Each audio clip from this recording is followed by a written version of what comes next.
DME는 워낙 그동안에 연구가 많이 되어 왔기 때문에 많이 아시는 분도 계실 거로 생각을 하지만 어쨌든 제목이 이렇게 돼서 DME에 대해서 하도록 하겠습니다.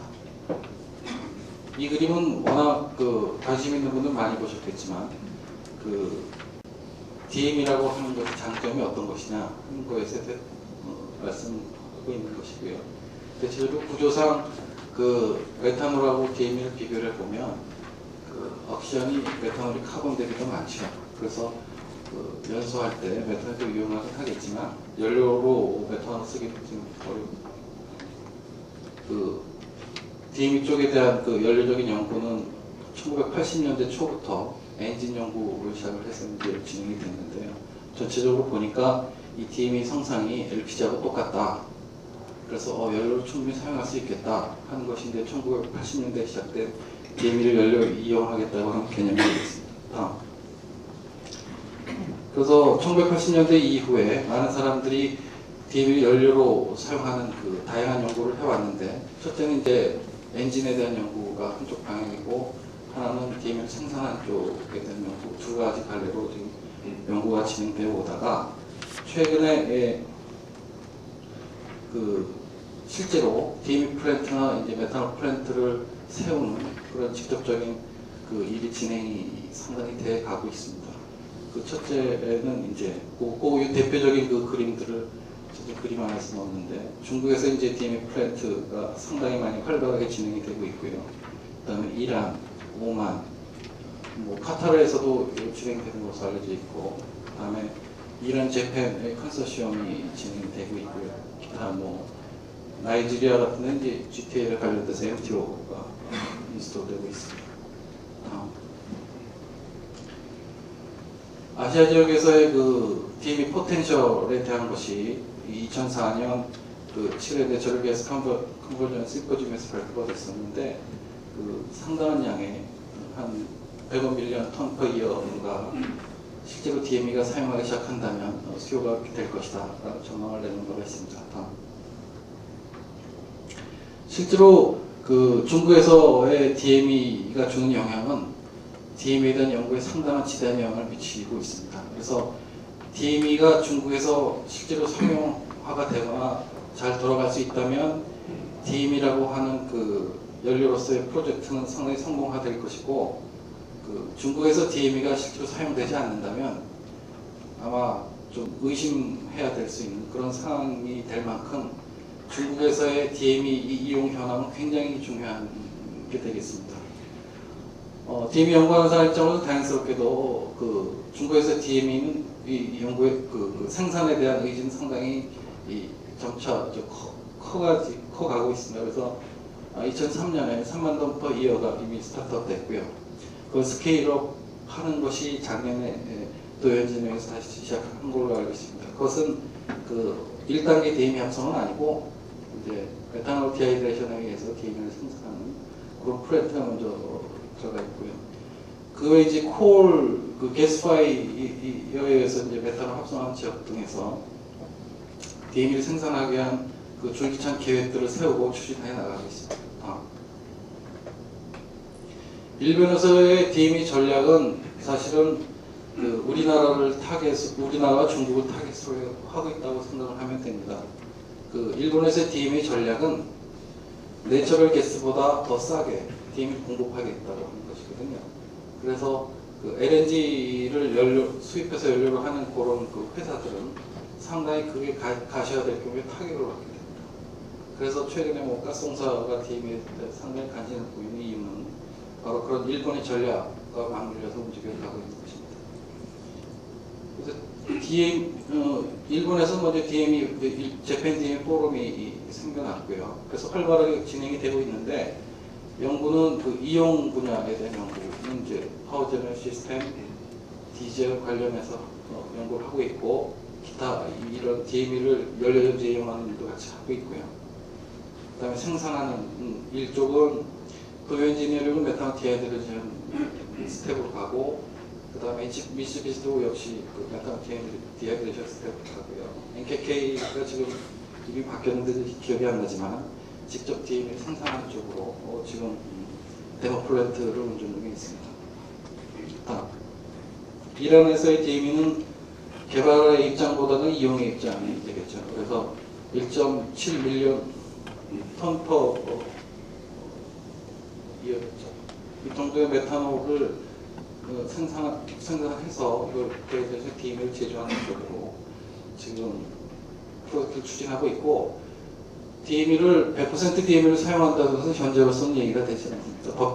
법 규정을 고친다는 것은 상당히 길이 걸리기 때문에, 다행히 그 LPG DME를 섞는 경우는 어떤 법의 그 규정을 피할 수 있어서 되게 그 LPG와 DME 성상이 LPG가 같기 때문에 DME를 LPG와 섞어서 바로 쓰자는 그런 전략으로 지금 추진을 하고 있습니다.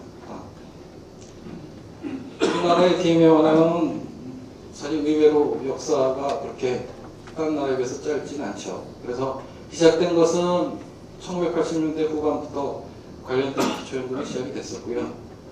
처음에 이것도 역시 이제 그 엔진에 대한 연구도 사실은 그 애기연이나 그 인하대에서 많이 진행이 됐었죠. 그래서 2003년에 처음에 그 프로토타입 트럭이 이게 생겨서 시운전을 한 것으로 기록이 되어 있고요. 생산 쪽에 있어서는 그 출연연구소 중심으로 진행이 되다가 2001년인가 2년인가 코게이스에서 참여를 시작을 해서 첫 그 100kg per day DME 플랜트를 설치를 했고요. 재작년 12월부터 10톤 per day DME 플랜트 프로젝트가 시작이 돼서 지금 10톤 per day DME 플랜트를 짓기 위한 프로젝트를 진행을 하고 있습니다. 거기에 들어가는 대개 연구비가 200억에서 한 300억 사이 정도 되고 있습니다. 토탈인 거고요. 그 다음에 지금 고기원에서 콜 게시파이어를 이용해서 이제 DME를 생산하는 플랜트를 이번 달에 거의 완료가 됐고요. 다음 달부터 운전이 시작이 될 것으로 지금 계획이 되어 있습니다. 그리고 우리나라도 이제 그 DME 포럼이, 한국 DME 포럼이 2003년에 설립된 바 있고요. 다른 나라 경우도 이제 활발히 진행이 되는데 그 나라별로 입장이 상당히 다르죠. 그래서 유럽 같은 경우는 주로 엔진 쪽, 이용 쪽으로 포커스가 맞춰져 있습니다. 그래서 그 IDA, 그래서 인터내셔널 DME 포럼이라는 것이 있는데 거기에 참여하는 주로 유럽 쪽에 분야는 회사들은 그 자동차 회사들이 많이 참여하고 있습니다. 그 로직은 이렇습니다. 이게 아시아 지역의 소비처가 DME 소비처가 많아지면 자동차를 아시아 지역에 팔겠다, 이런 개념이고요. 아시아 쪽에 DME 수요가 많아지면 그 DME 생산하는 플랜트를 팔겠다, 이런 전략이 이제 유럽의 전략이 되겠습니다. 미국은 의외로 이제 DME에 대한 그 역동력이 떨어지죠. 그것은 미국은 가는 그 연료 쪽은 이제 GTL 쪽으로 가고 있습니다. 그것은 미국 입장에서는 인프라스트럭처가 워낙 잘 갖춰져 있기 때문에 DME를 개발해도 그거를 연료로 사용할 수가 없어요. 인프라스트럭처 비용이 너무 많이 들기 때문에. 아시아 지역에서 DME 이용 엔진 연료로 이용한다면 DME를 쓸 수 있는 건 사실 아시아 지역밖에 없어요. 그 중에서도 중국하고 인도가 쓰게 되면 이제 DME가 살아나는 건데, 아시아 지역에서 DME를 쓸 수밖에 없는 이유는 LPG를 쓰고 있는 나라가, LPG 인프라스트럭처를 갖고 있는 나라가 많지 않아요.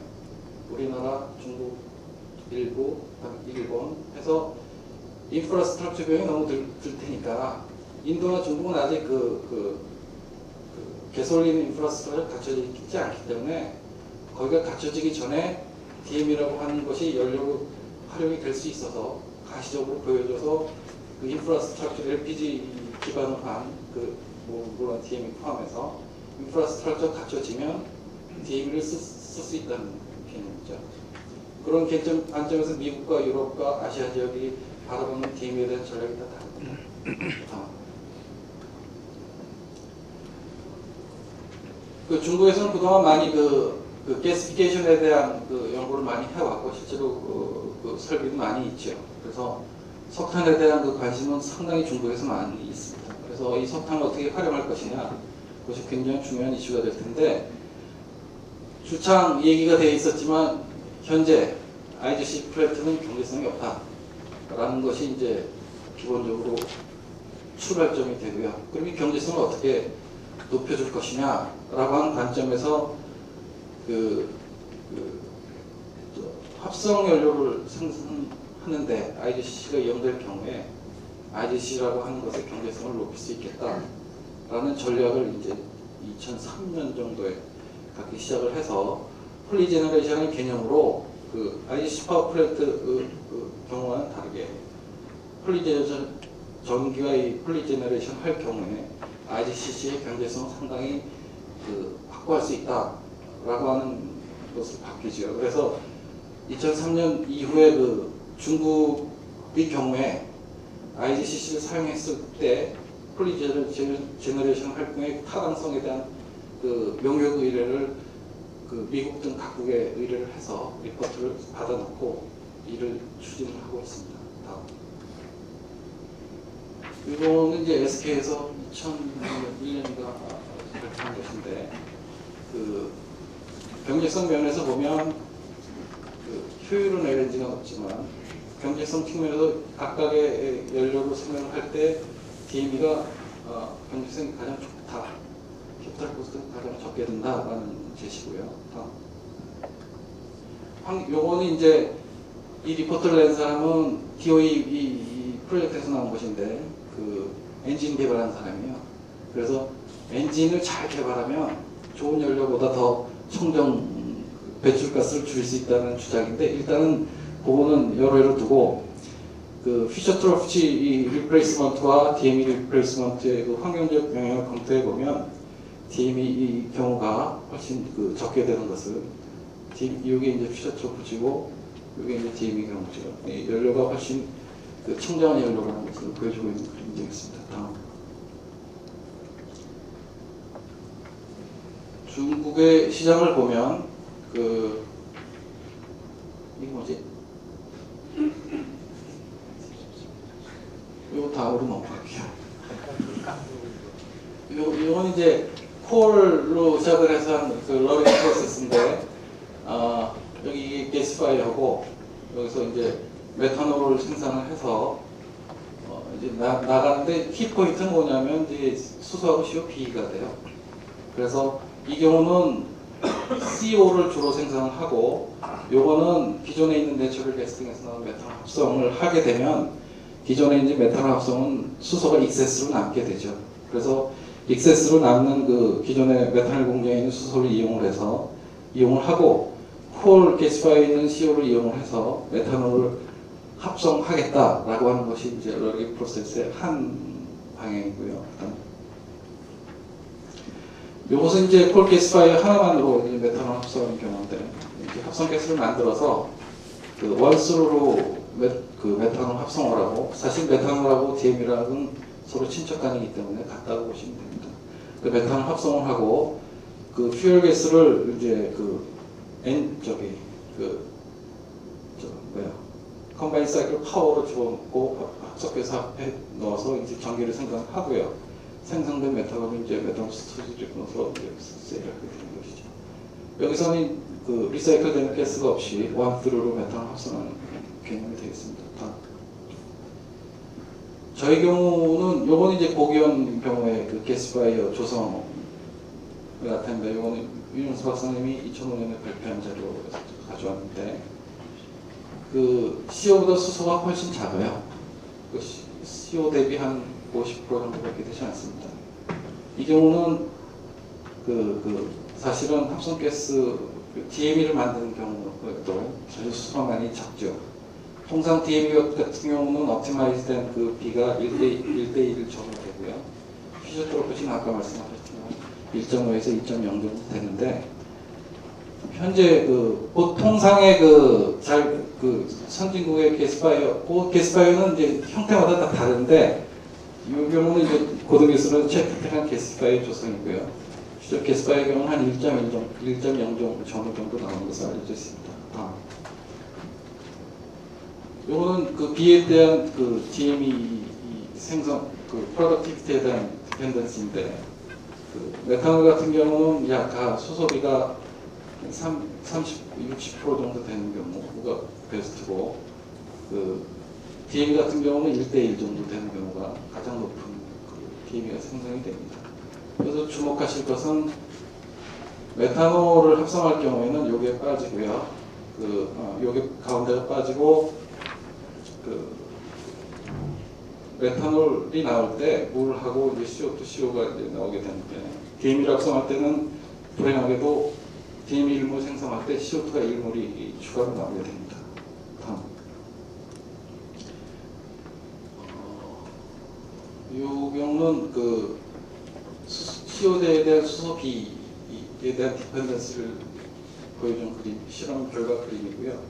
GHSB는 6000이고 압력은 600ps의 실험을 한 것입니다. 통상 저희가 그 이전에 그 내추럴 가스를 할 때는 그 1.1에서 3대 1까지 실험을 하는데 이 콜가스를 사용할 때는 수소량이 작기 때문에 그 이하의 조건에서 수행을 하게 되고 이 부분이 사실은 중요한 부분이 되게 되겠습니다. 그래서 그 CO에 대한 수소비가 높아질 때 CO 컨버전이 상당히 증가를 하게 되는 것을 보여주고 있습니다. 역시 근데 특이한 것은 그 B가 1 이상이 될 때 CO 컨버전은 온도에 굉장히 디펜던스 합니다. 그러니까 온도가 높을수록 컨버전이 증가를 하는데 B가 1 이하이 될 때는 온도에 큰 영향을 받지 않아요. 거의 비슷한 결과를 갖게 됩니다. 다음. 요거는 CO와 수소 B가 2대 1일 때, 그러니까 수소가 CO보다 한 절반 정도 될 때, 그 컨택 타임에 대한 CO 컨버전을 보여주고 있습니다. 대체적으로 컨택 타임에 대한 컨버전이 온도에 대한 디펜던스가 크지 않은 것을 보여주고 있고요. 특이하게 이제 수소가 양이 더 적다 보니까 수소 컨버전 베이스를 보면 그 거의 100% 근처에 이르는 컨버전에 도달하는 것을 보여주고 있습니다. 그러니까 수소가 1 이하일 때는 상당히 그 수소 컨버전이, 그러니까 마이너한 수소 컨버전이 상당히 높은 것으로 보여주고 있습니다. 이건 압력의 영향을 보여주고 있습니다. 그래서 이 경우도 역시 CO 대 수소의 비가 2대 1일 경우에 이 수소가 작을 경우 온도 영향은 크지 않은데 역시 압력의 영향이 커서 압력이 증가할수록 CO 컨버전이 증가하는 것을 보여주고 있습니다.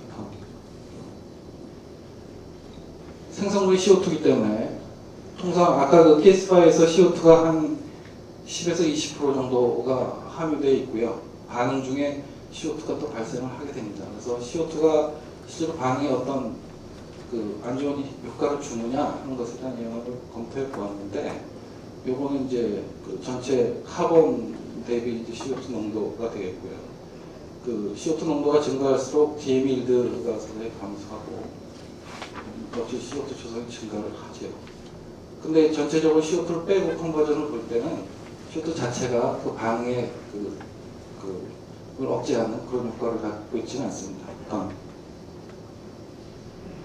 이 경우는 아까 그 정경 박사님 말씀하신 것처럼 그 촉매의 그 안정성이 가스 조성에 상당한 영향을 미치고 있습니다.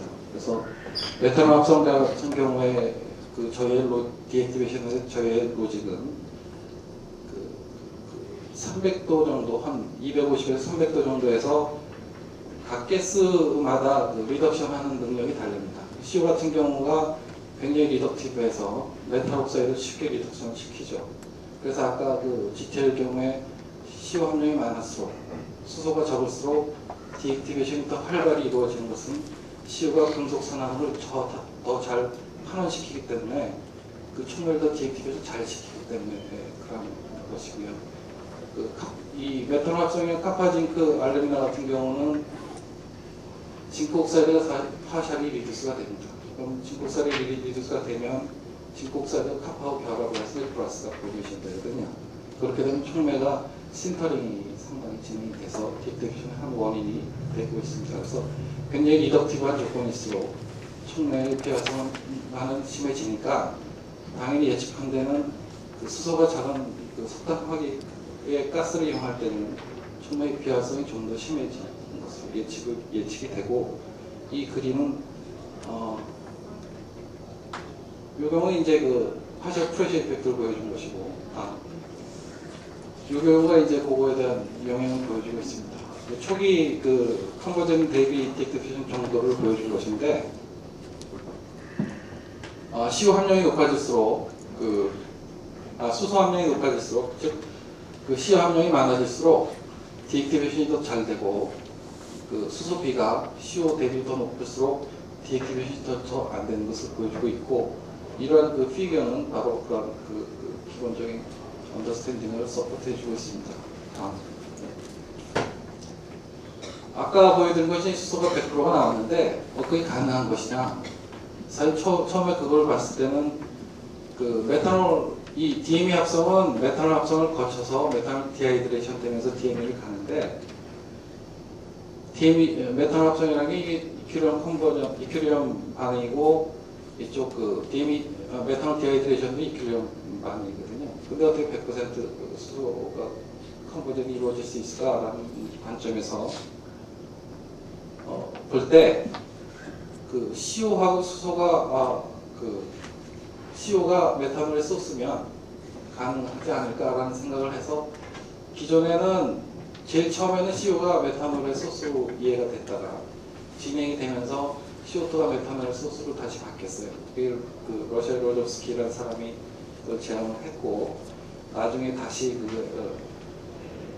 두 가지 가능성을 다 보고 있는데, 이 경우에서는 CO가 소스가 되지 않을까라는 것을 다시 검토를 하기 시작했습니다.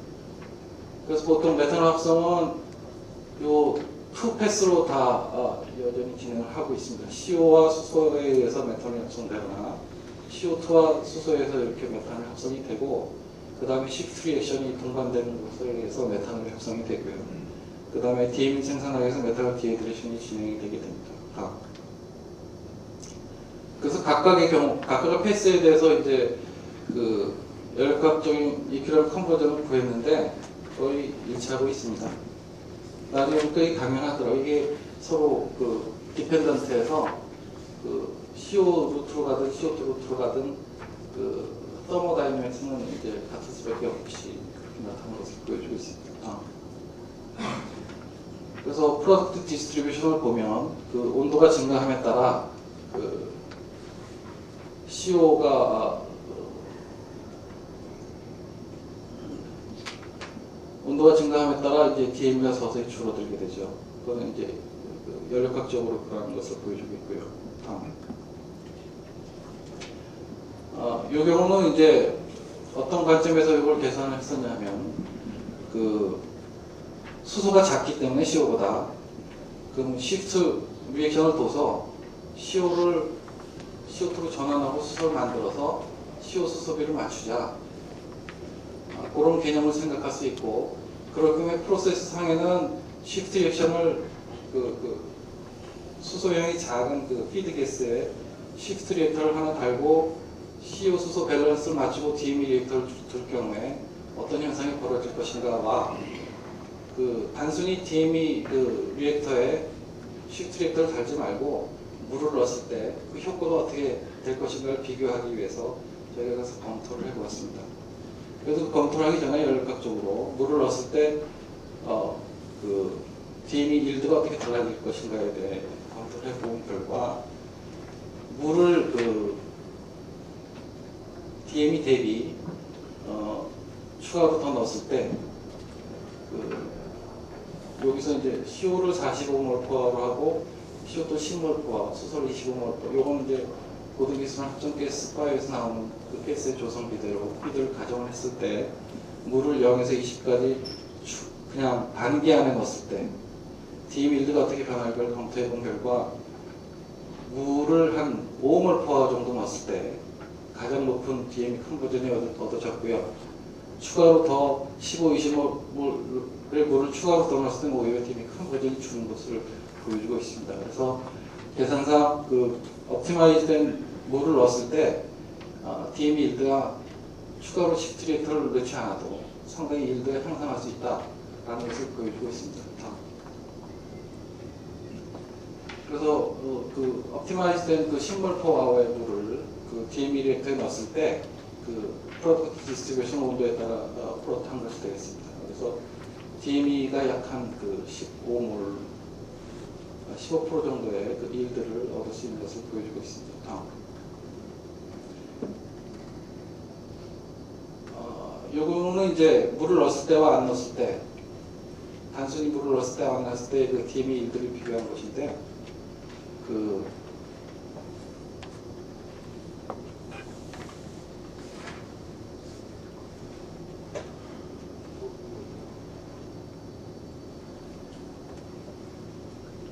이 온도에 따라서 이제 물을 넣었을 때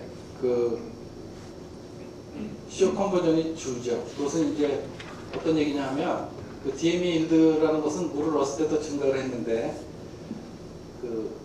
증가했음에서 수소 컨버전이 줄었다는 것은 어떤 의미냐면 시프트 리액션에서 수소가 제너레이션 됐다는 걸 의미해요. 그래서 상당 부분이 반응에 참여한 것은 물을 넣어서 시프트 리액션에서 제너레이트 된 수소에 의해서 반응이 진행됐다는 것을 보여주고 있습니다. 다음.